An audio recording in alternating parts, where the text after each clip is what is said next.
안녕하십니까. 이성수의 재토크 시간입니다. 자, 몇 해 전에요.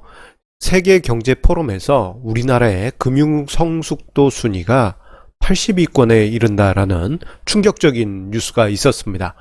자, 그때 당시 우리나라의 강력한 금융 성숙도 라이벌이 우간다다라는 그러한 혹평이 있을 정도로 우리나라의 금융 성숙도 순위가 그 당시 큰 충격을 우리나라 사회에 안겨주었는데요. 자, 그런데 그 이후에 금융성숙도 순위가 매우 크게 높아지긴 하였습니다만, 자, 우리 일반적인 사람들의 금융성숙도를 실질적으로 마주하게 되면은 아직도 80위권에 있는 듯한 그러한 느낌을 받게 됩니다. 그래서 오늘 제 토크 주제는요, 금융시장 성숙도 우간다를 드디어 훨씬 앞서긴 하였지만이라는 칼럼을 제가 쓴 것을 가지고 이야기를 드리도록 하겠습니다. 자, 앞서 언급드린 대로 2015년에 세계경제포럼에서 발표한 여러가지 세계 경쟁력 순위에서 우리나라의 금융 성숙도가 80위권에 머물면서 세간의 화제가 되었습니다. 자, 2017년에도 조금 실망스러운 부분이 많이 있었어요. 자, 2015년에 80위권에 머물면서 우간다보다 처진 결과가 있었고, 2017년에는 조금 낮았습니다. 이때 당시 74위로 금융성숙도가 올라갔어요. 그런데 자, 강력한 라이벌인 우간다를 넘어서긴 했는데 그 위에 2017년 당시 발표됐을 때 우리보다 위에 베트남, 부탄, 캄보디아, 케냐, 오만, 코스타리카와 같은, 자, 어떻게 보면 우리나라보다 경제력이 약한 국가들이 우리나라보다도 금융성숙도가 높게 나왔습니다. 좀 많이 부담스러운 부분이 있죠. 자, 그나마 다행인 것은 2015년에 80위, 2017년에 74위, 2018년에는 19위로 올라섰고, 그런데 좀 아쉬운 부분이 많이 있어요. 전체적인 금융성숙도, 금융시장의 발전 정도는 4, 5년 전에 박하게 평가받았던 상황보다는 나았을지라도, 자, 우리 일반적인 사람들이 정말 비일비재하게 사기꾼들에게 농락당하는 사건이 한 해에도 몇 건씩 발생한다는 점, 그리고 위험도가 높은 ELS, DLS 사건들이 1년 내지 2년에 한 번씩 크게 터지면서 사회적인 충격을 안겨주죠. 자, 마치 100% 안전자산인 것처럼 판매하면서 사회적인 문제가 되기도 하였습니다. 자, 최근에도 또 이런 문제가 크게 이슈화 되면서 금융당국에서 또 하지마 제약들이 늘어나고 있는 것이 현실입니다. 자, 제약이 제도적으로 늘어나는 것은 이건 일반적인 제도 문제뿐만 아니고 우리네 삶이 그러하기 때문에 제약이 늘어나고 있는 것이 현실입니다. 우리 어렸을 때부터 금융, 재테크, 투자, 돈에 관해서 어떻게 배웠습니까? 돈을 알면 안 된다 라고 어릴 때부터 그렇게 배워왔죠. 황금을 보기를 돌같이 하라라는 그러한 최영 장군님의 말씀뿐만 아니고 돈은 밝히면은 회초리로 맞던 저희 세대 같은 경우에는 그랬습니다. 그런 일들이 많았습니다. 그러다 보니 하지마 이런 말들이 많았고, 지금 금융당국도 위험하니까 하지마 이렇게 흘러가는 것 같습니다. 자, 이 재테크나 투자에 관한 교육 학창 시절에 또는 가정교육에서 배웠어야 되는데 학교에서는 입시 공부만 하다 보니 금융이나 재테크 투자에 관한 공부 자체는 기대할 수도 없죠. 기껏해야 수요 공급 그려놓고 수요 공급 곡선 그려놓고 이런 거 있지 않습니까?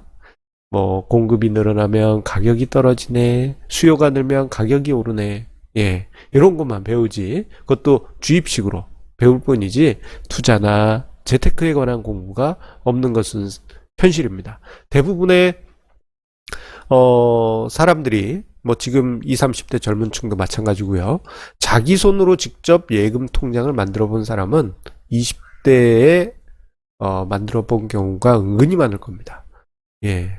20대 성인이 되어서도 엄마나 아빠가 대신 만들어 준 경우도 많이 있어요. 예, 그런 경우를 정말 많이 봤습니다. 좀 답답한 노릇이죠. 예.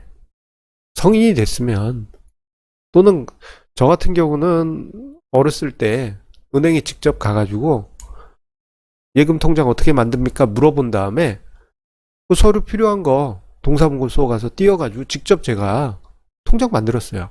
근데 제 친한 지인들하고 20대 때 이야기를 해보면 자기가 안 만들고 예전에는 엄마가 만들어줄 수 있었습니다. 예, 그게 관행이었어요. 대부분 친구가 그랬던 것을 보고 좀 많이 의아했습니다. 근데 지금도 그런 모습들이 보이고 있어서 이게 애들한테 금융교육을 해주는 문화가 아직도 정착이 되지 않고 있구나 라는 것을 실감하게 됩니다. 자, 오히려 이런 금융 지식과 투자, 돈에 대한 개념, 재테크에 관한 지식이 없다 보니 어떤 허풍선이가 호화로운 주택에 외제차로 허세를 부리면은 저 사람 대단하다, 부자인가 보다. 예. 그러면서 사기에 넘어가는 일들이 비일비재합니다. 심지어는 어떤 유명한 연예인이 알고 봤더니 돈 자랑을 막 했는데 알고 봤더니 통장에 돈이 없다더라. 뭐 이런 경우도 있지 않습니까? 자, 그래서일까요? 자, 가정에서부터 다 큰 성인 자녀에게 오히려 넌 투자하지 마라. 오히려 이렇게 단속을 합니다. 야, 너는 모르니까 하지 마. 이런 식으로 애들을 단속을 해요. 자, 그러다 보니 사람들 자체도 금융에 대한 거부감이 커져 있고, 금융당국 자체도 예전에 10년 전에 자본시장법이 개방형으로 해가지고 좋은 제도를 10년 전에 만들었어요.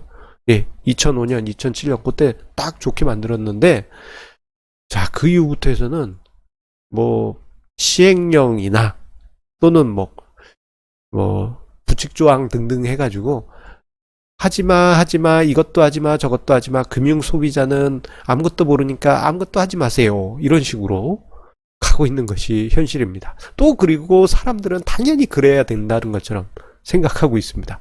답답하죠. 저는 이 현장의 모습을 보다 보면은 정말 마음속이 답답하고 참 이게 우리나라 어쩔 수 없구나라는 생각을 하게 됩니다. 자, 그렇기 때문에 모두가 뭐랄까 금융 지식, 금융 성숙도 자체가 발전하지 못한다면 내 자신이 먼저 바뀔 필요가 있습니다. 자, 금융에 대한 무지가 전 연령층에 걸쳐서 지금 존재해 있다 보니까 투자 자체에 대한 거부감이 커요. 뭐 여러 가지 이제 투자 자체에 대한 거부감이 크다 보니까 무조건 안전한 거, 예금 아니면 뭐 부동산 이렇게만 생각하고 있는 것이 현실이죠. 자, 그러다 보니 뭐 부동산 광풍이 핵심 지역, 우리나라 핵심 지역에 계속 은근히 불고 있는데 그 원인도 투자에 대한 시각이 없다 보니 안전하면서도 뭐 지금까지 좋은 성과를 보여왔던 그러한 곳에만 계속 자금이 몰리는 것입니다. 자, 우리나라 사회에서 자, 금융 공부에 대한 것을 죄악시하는 문화가 강하고, 그리고 보호한다는 명목에서 부모님도 그렇고 금융당국도 그렇고 보호한다는 의미에서 하지마, 제약만 강하는 지금 현실에서는 뭐 금융 성숙도 순위가 최근에 높이 올랐다 하더라도 개개인의 금융 성숙도는 뭐 10년 전이나 20년 전이나 30년 전이나 달라질 것이 없을 것입니다. 자, 그런 상황에서는 나 자신만이라도 먼저 바뀔 필요가 있습니다. 자, 금융, 돈, 그리고 재테크에 대한 거부감이 느껴지신다. 왠지 나 이거 싫어, 괜히. 그렇다 하더라도요. 자, 오히려 본인 스스로가 공부를 하신다면은 다른 사람들보다도 더 뛰어난 투자 시각을 가질 수가 있는 것입니다. 마치 블루오션처럼 말이죠. 자, 예금이 되어도 좋고 보험 등 증권, 그 외에 여러 가지 투자, 부동산 또는 채권 또는 리츠, 그 외에 상품 뭐든 좋습니다. 예. 공부를 하시다 보면요, 시각이 확 넓어지게 됩니다.